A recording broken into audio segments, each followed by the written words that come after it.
Jingle bells, jingle all the way until we're doing nosing for newbies and it smells like Christmas Day.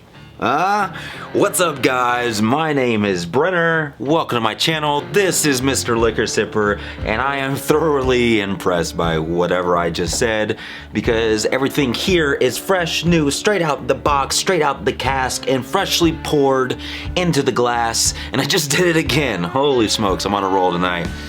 Alright guys, so today we will be doing a quick but not so quick review or something special. I say special because I've never heard of it before, called Black Ridge Kentucky Straight Bourbon Whiskey. Now, is this going to be a sip it or a toss it? Let's find out. Stay tuned and let's start sipping.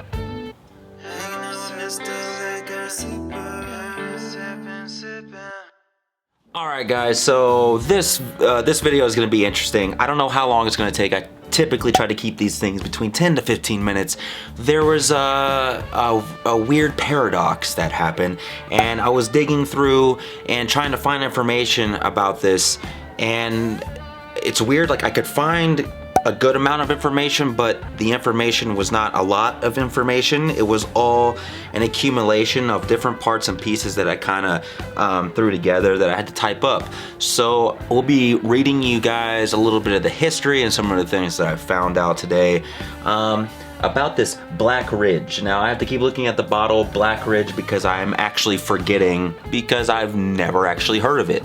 I don't know if you guys have heard of it, but according to an acquaintance, borderline a friend for the Albuquerque whiskey group out there, his name's Greg, he works at Total Wine, and he told me that whenever they do not have Eagle Rare, this is something that he actually points them to, is to get this Black Ridge because supposedly it's comparable.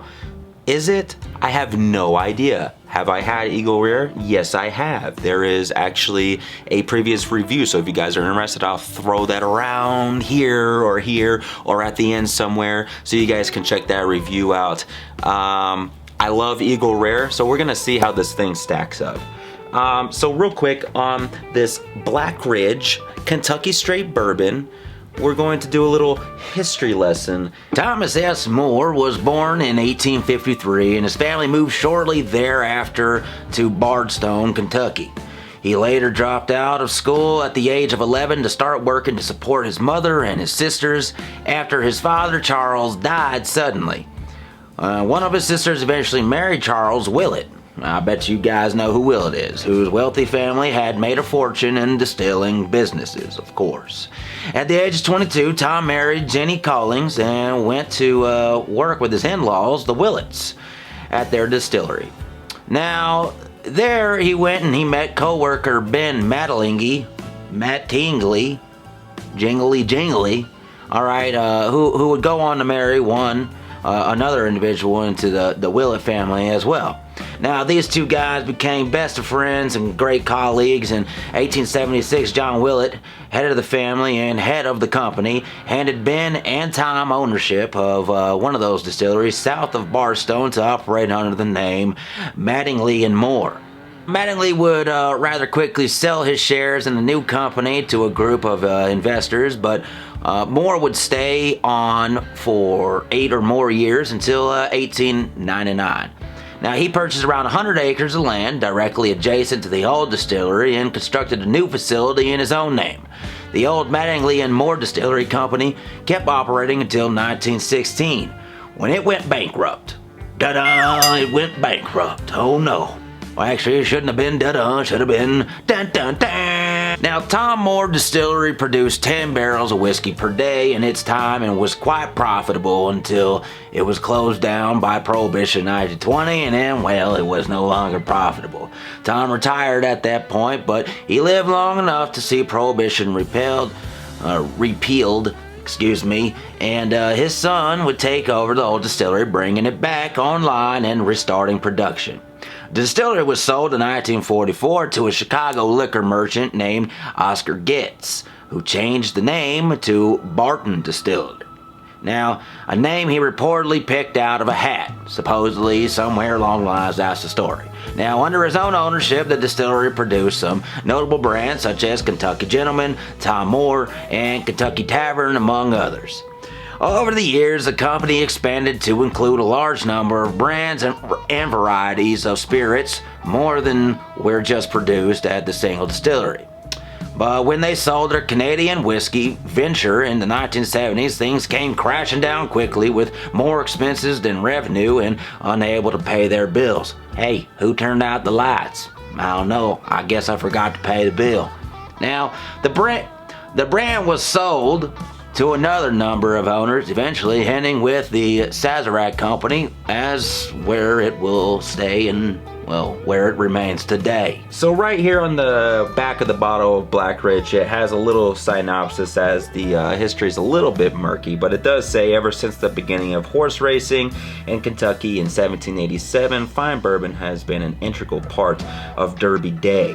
Kentucky's longtime love affair with the Derbies is perfectly captured in Black Ridge, Kentucky straight bourbon whiskey, a truly thoroughbred bourbon that's as rich as the tradition which inspired it. Wow, that is very touching. But, you know, you gotta wonder, do these finely crafted words actually align with a finely crafted bourbon? Or is it a crappy bourbon? Crappy. We're gonna vomit this thing? We don't know yet. We don't know yet. So the Black Ridge Kentucky Straight Bourbon was established in 1879. Now it says here that Black Ridge draws iron-free limestone water from its original spring and utilizes the finest corn, rye, and malted barley. Now, for me, the finest corn, I don't know. Is it cream corn? Is it corn on the cob? Is it corn off the cob? Is it corn in the can? I don't know. I don't know. Is it mashed corn? Is that a thing? Is it cornbread? I don't know. So who knows what kind of corn they're really using? Assuming it's corn from Kentucky. Time to get onto that good old corn hub. You know what I mean? All right. So this particular bourbon is aged 5 years. I read between 5 and 6 years. I'm gonna go with the 5 years, probably because they're seeking for that profit. Now it's a 45% alcohol ratio at a 90 proof. And again, it is said that it has been finished for several months in port casks imported straight from Portugal itself. Now the cost of this beautifully nostalgically shaped bottle, and by that I mean not nostalgically shaped, because it just seems pretty plain Jane if you ask me. This bottle is going to run you between 35 to 40 bucks. As always, it's dependent on where you get this bottle at and probably when, because Lord knows the inflation is just going through the roof, and before you know it, this $40 bottle will be $90 in 3 days.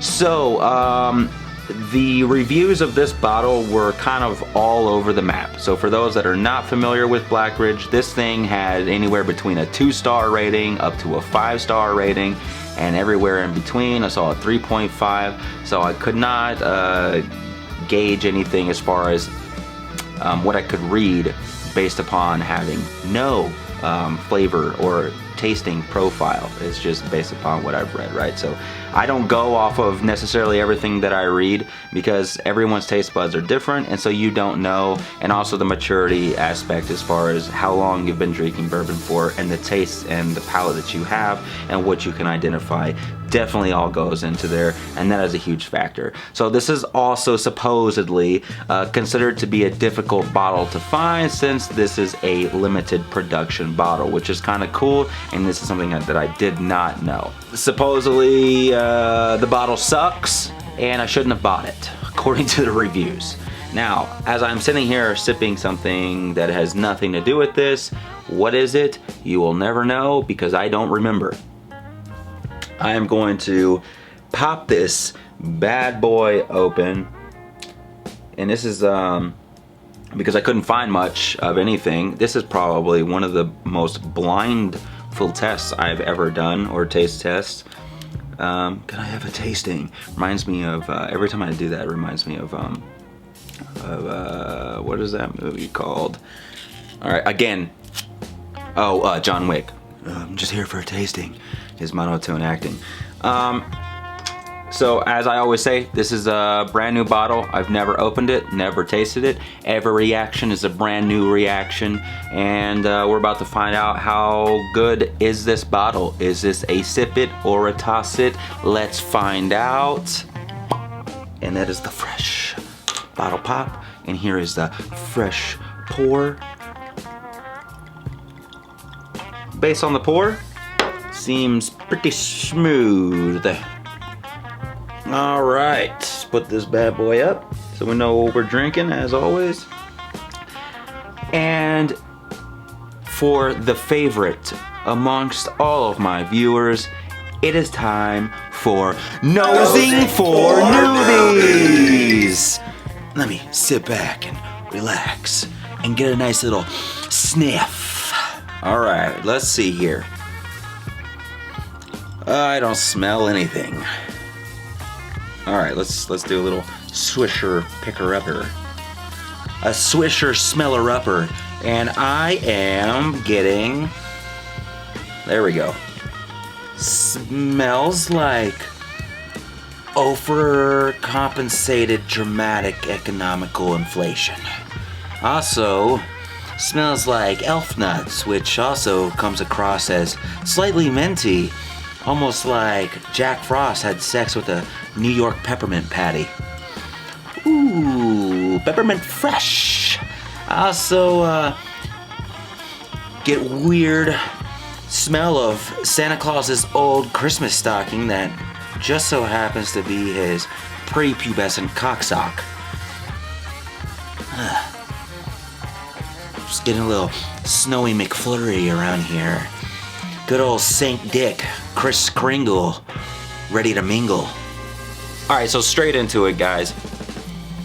This Black Ridge, first thing I smell is sweetness, vanilla.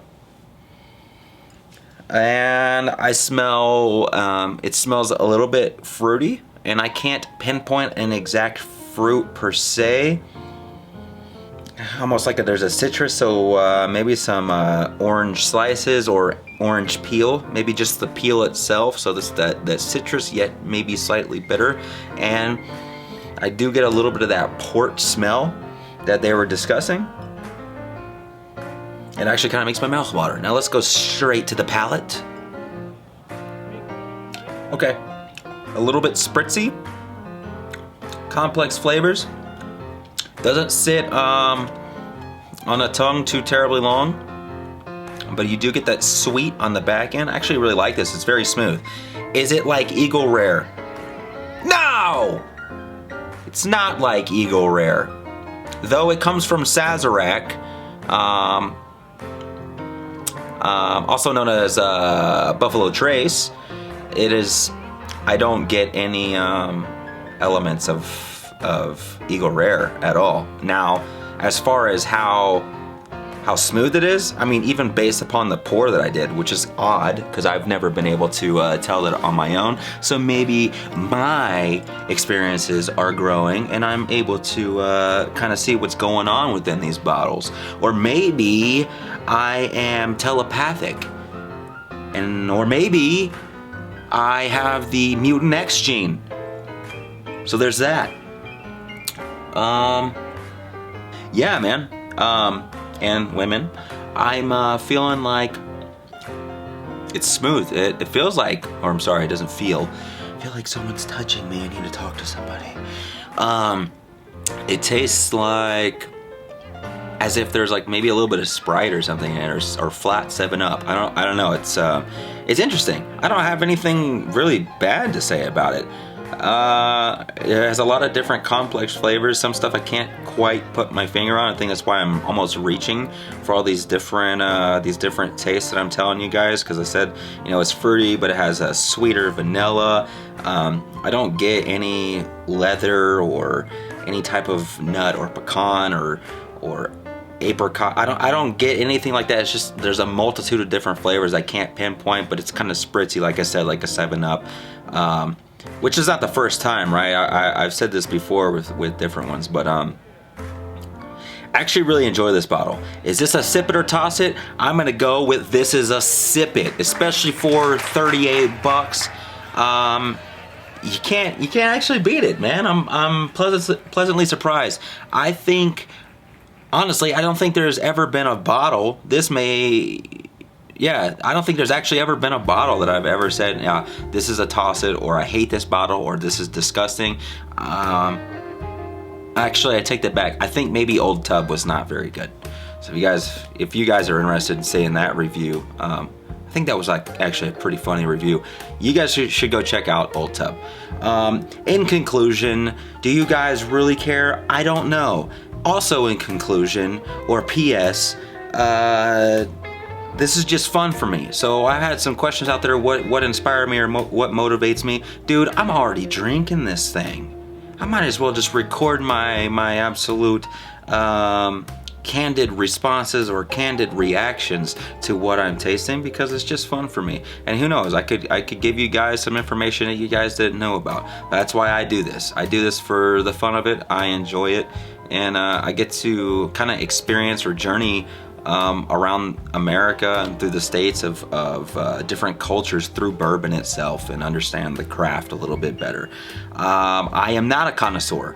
I misunderstood my own wording. I spoke to somebody on Facebook, and they said, you know, you said that you're a connoisseur, that means you're a master of it. I am not. I'm a master of not this. There's other things I'm good at. Other things I'm great at. This, as far as whiskey, not so much. I'm learning, and that's what this channel is about.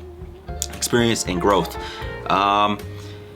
Anyway, 2022, my clothing brand, Prevail and Conquer, it is a thing. We have been running strong for over a year now. I'm very proud to say this is our second year, and we will be taking down all of the products that we currently have up. If you guys are interested in checking out Prevail and Conquer, just go to prevailandconquer.com. We love tattoos, we love bourbon and whiskey, we like motorcycles, working out, whiskey and weights, you know, all kinds of stuff.